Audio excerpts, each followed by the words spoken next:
27/12/23 পাতমুল্লি ওম শান্তি বাপদাদা মধুবন।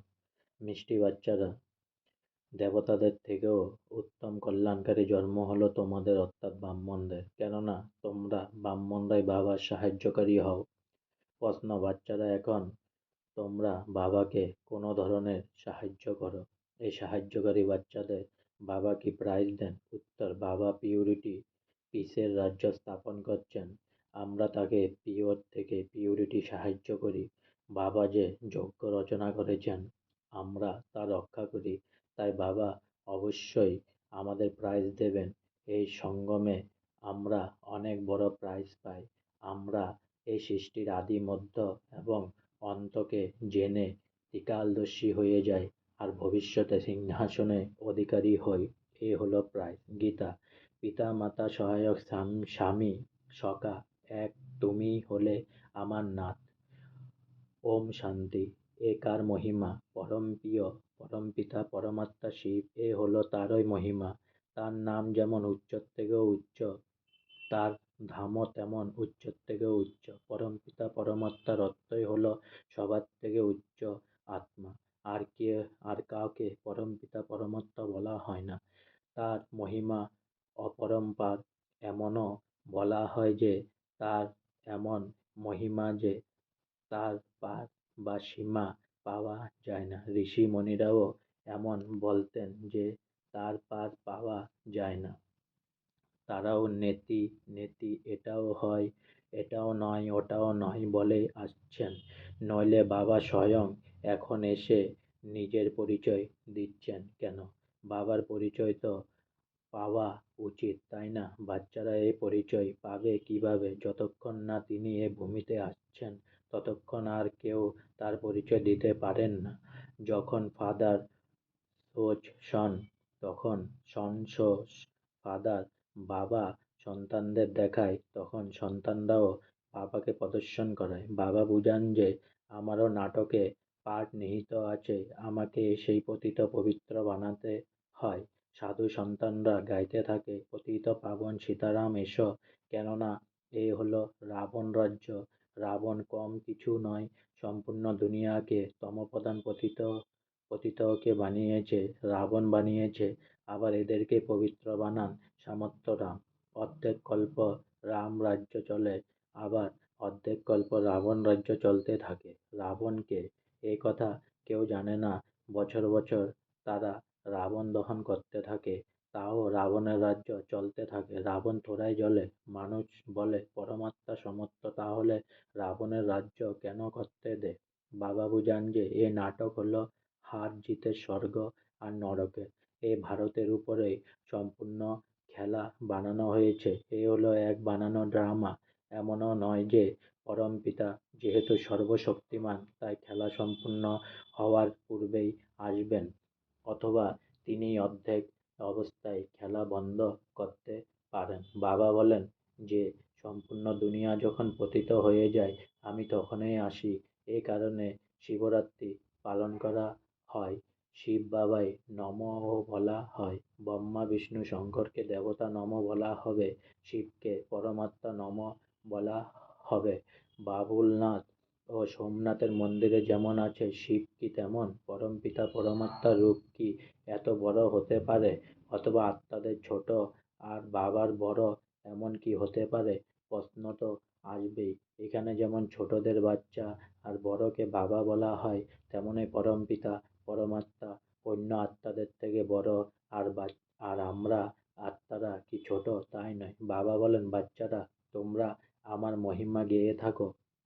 তোমরা বলো পরমাত্মার মহিমা অপরম্পার। তিনি হলেন মনুষ্য সৃষ্টির বীজ। পিতাকে তো বীজই বলা হবে, তাই না? তিনি হলেন সৃষ্টিকর্তা। বাকি যেসব বেদ উপনিষদ গীতা যজ্ঞ তপ দান পুণ্য, এসবই হলো ভক্তি সামগ্রী। এদেরও নিজের সময় আছে। অর্ধেক কল্প হলো ভক্তি আর অর্ধেক কল্প হলো জ্ঞানের। ভক্তি হলো ব্রহ্মার রাত আর জ্ঞান হলো ব্রহ্মার দিন। এই শিব বাবা তোমাদের বুঝান, এনার তো নিজের শরীর নেই। তিনি বলেন আমি তোমাদের আবারই রাজযোগ শেখাই, রাজ্য ভাগ্যের অধিকার দেওয়ার জন্য। এখন ব্রহ্মার রাজ সম্পূর্ণ হয়েছে। এখনই ধর্মের গ্লানির সময় এসে উপস্থিত হয়েছে। মানুষ সব থেকে বেশি গ্লানি কার করে? পরমপিতা পরমাত্মা শিবের। লেখা আছে না, যদা যদা হি ধর্মস্য। এমন নয় যে আমি আগের গল্পে সংস্কৃতে জ্ঞান দিয়েছিলাম, ভাষা তো এটাই। ভারতে যখন দেবী দেবতা ধর্ম স্থাপনের জন্য অতিমাত্রা গ্লানি হয়, আমাকে মানুষ নড়ি পাথরে বলে দেয়, আমি তখন আসি যে ভারতবর্ষকে স্বর্গ বানাই, পতিতকে পবিত্র বানাই। তার কত গ্লানি করেছে বাচ্চারা। তোমরা জানো ভারত হলো সব থেকে পুরানো খণ্ড, যা কখনো বিনাশ হয় না। সত্যযুগে লক্ষ্মী নারায়ণের রাজ্য এখানে হয়। এ রাজ্য স্বর্গের রচয়িতাই দিয়েছেন। এখন তো সেই ভারতই পতিত। তখন আমি আসি, সেই সময় তার মহিমা গাওয়া হয় শিব শিবায় নমঃ। এই অসীম জগতের ড্রামা আমাদের সকল আত্মার পাঠ নিহিত আছে, যা রিপিট হয়, যার থেকে কোনো একটু টুকরো বের করে জাগতিক ড্রামা বানায়। এখন আমরা ব্রাহ্মণ, এরপর দেবতা হব। এ হলো ঈশ্বরীয় বর্ণ। এ হলো তোমাদের 84 ধর্মের অন্ত। এতে তোমাদের 4 বর্ণের জ্ঞান আছে। তাই ব্রাহ্মণ বর্ণ সব থেকে উঁচু, কিন্তু মহিমা বা পূজা দেবতাদের হয়। ব্রহ্মার মন্দিরও আছে, কিন্তু কেউ জানে না যে এখানে পরমাত্মা এসে ভারতকে স্বর্গ বানান। স্থাপনা যখন হয় তখন বিনাশেরও প্রয়োজন। তাই বলা হয় রুদ্র জ্ঞান যজ্ঞের বিনাশের অগ্নি জ্বালা প্রজ্বলিত হয়। সে বাবাই এখন বাচ্চাদের বুঝাচ্ছেন, মিষ্টি বাচ্চারা, হে হলো তোমাদের অন্তিম জন্ম। আমি তোমাদের আবার স্বর্গের অবিনাশী উত্তরাধিকারী দিতে এসেছি। এ হলো তোমাদের অধিকার। কিন্তু যে আমার শ্রীমতে চলবে, আমি তাকে স্বর্গের উপহার দেব। ওরাও শান্তির উপহার পায়। বাবা কিন্তু তোমাদের স্বর্গের উপহার দেন।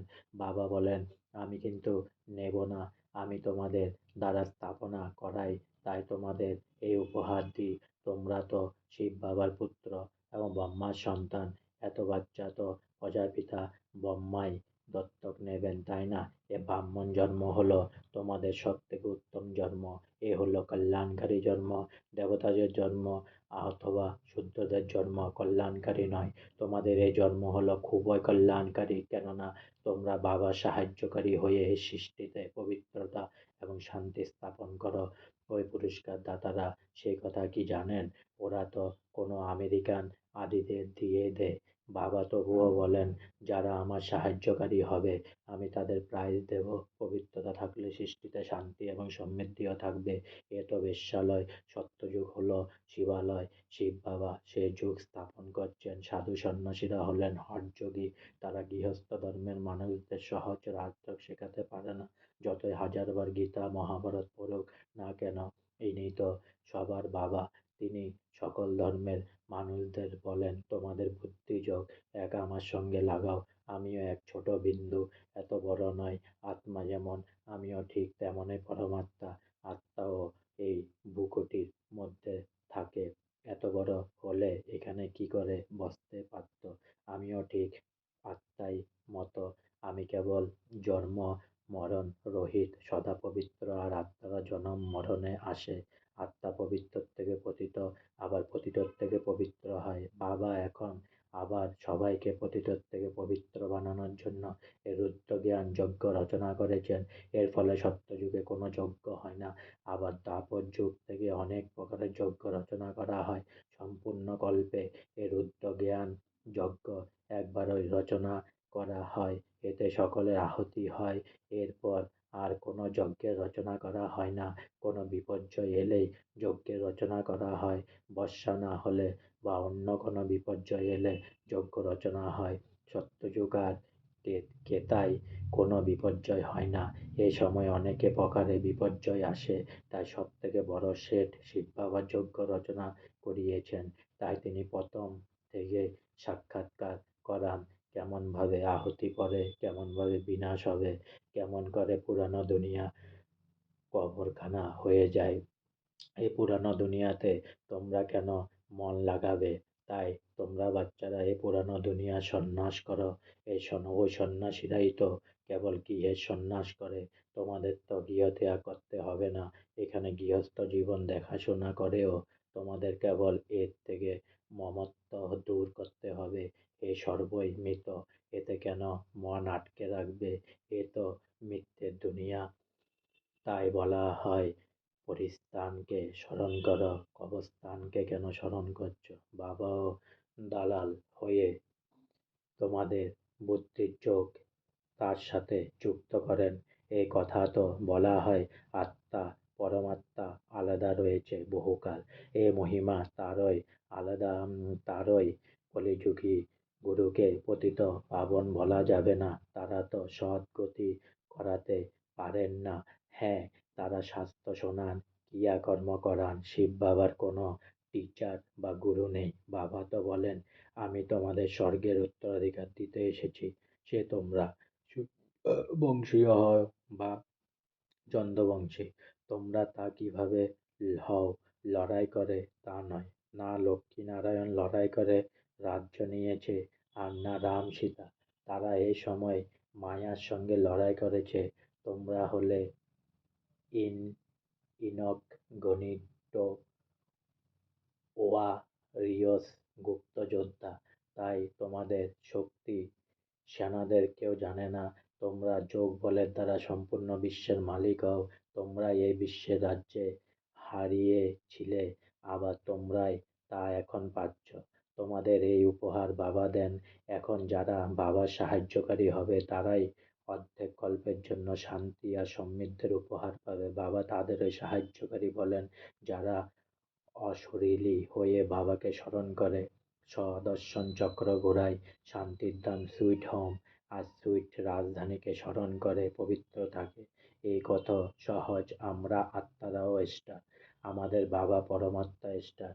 সে এত বড় নয়, কিন্তু স্টারের পূজা কিভাবে হবে? তাই পূজা করার জন্য এত বড় বানানো হয়েছে।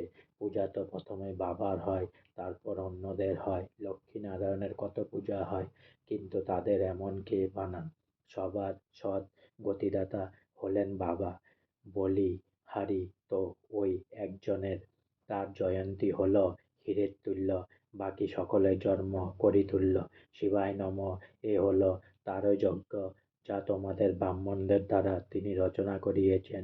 তিনি বলেন যে আমাকে পবিত্রতা এবং শান্তি স্থাপন করতে সাহায্য করবে, তাকেই আমি এমন ফল দেব। ব্রাহ্মণদের দ্বারা যখন যজ্ঞ রচনা করিয়েছেন, তখন দক্ষিণা তো দিতেই হবে, তাই না? তিনি এত বড় যজ্ঞের রচনা করিয়েছেন, আর কোনো যজ্ঞ এত বড় সময় ধরে চলে না। তিনি বলেন যে আমাকে যত বেশি সাহায্য করবে, আমি তাকে ততই প্রাইজ দেব। আমি সকলকে প্রাইজ দিই, আমি কিছু দিই না, সর্বই তোমাদের দিয়েই দিই। এখন তোমরা যা করবে তাই পাবে। অল্প করলে প্রজাতে চলে যাবে।